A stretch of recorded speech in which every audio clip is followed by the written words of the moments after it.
वृंदावन की रहस्यमयी वो जगह है जहाँ एक दूसरे से लिपटे पेड़ रात में करने लगते हैं महारास। चलो जानते हैं इसके पीछे की कहानी।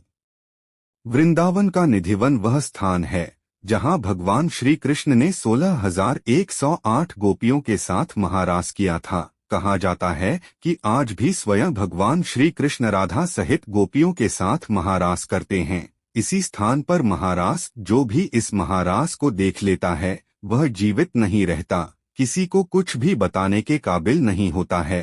पागल या इस महारास को देखने की कीमत चुकता है अपनी जान देकर। कहा जाता है कि निधिवन में आज भी भगवान श्री कृष्ण गोपियों के साथ महारास करते हैं।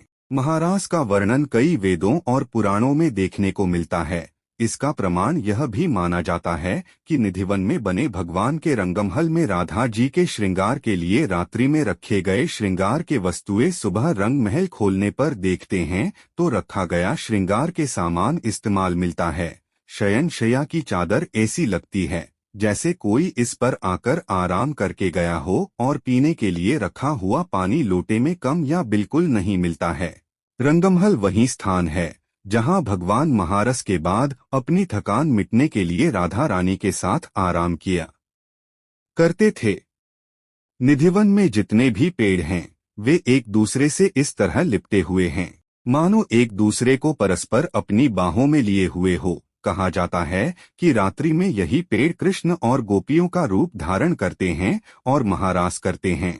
निधिवन में आज भी भगवान के जगह चरण चिन्ह देखने को मिलते हैं। निधिवन में पूरे देश विदेश का केवल ऐसा मंदिर है जहां राधा जी को बांसुरी बजाते हुए दिखाया है। इसके पीछे की कथा यह है कि राधा जी को भगवान की बांसुरी से जलन होने लगी थी तो उन्होंने भगवान की बांसुरी को चुराकर उनसे दूर करना चाहा था, क्योंकि जब भगवान अपनी बांसुरी को बजाते थे तो सभी गोपिकाएं और गाय उस स्थान पर आ जाती थीं, जिससे जो राधा जी की कामना होती कि भगवान के साथ वह अकेले में कुछ क्षण बिताएं। इसलिए उन्होंने भगवान की बांसुरी को चुराकर ये देखना चाह कि यदि मैं भी इस बांसुरी को बजाऊं तो क्या गोपियां आदि आते हैं या नहीं। लेकिन ऐसा नहीं हुआ तो राधा जी ने स्वयं बांसुरी को भगवान से क्षमा मांगते हुए वापस कर दी।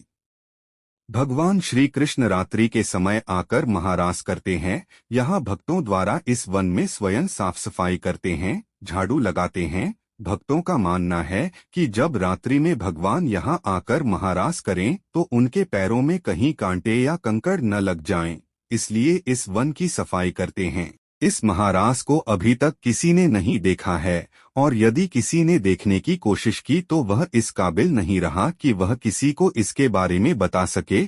इस महारास को देखने वाला पागल हो जाता है या फिर इस महारास को देखने के बाद मर जाता है। यही कारण है कि इस वन के आसपास बने मकानों के खिड़की महारास देखने के लिए बनाई गई थीं, लेकिन इसके परिणाम भयानक होने के कारण उन खिड़कियों को बंद करा दिया। इस महारास को देखने की हिम्मत इंसान तो दूर वरन यहाँ रहने वाले पशु पक्षी भी नहीं करते हैं। यहाँ रहने वाले बंदर भी रात्रि में निकल जाते हैं। यदि गलती से भी कोई यहाँ रात्रि में रह जाता है तो उसे इसकी कीमत अपनी जान देकर चुकानी पड़ती है।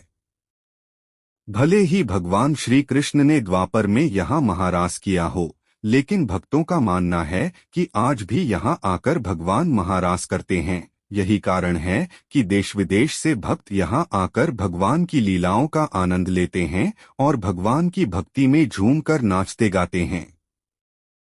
ऐसी भगवान से जुड़ी कहानी सुनने के लिए हमारा चैनल सब्सक्राइब करना ना भूलें और अपने दोस्तों से भी शेयर करें। धन्यवाद दोस्तों।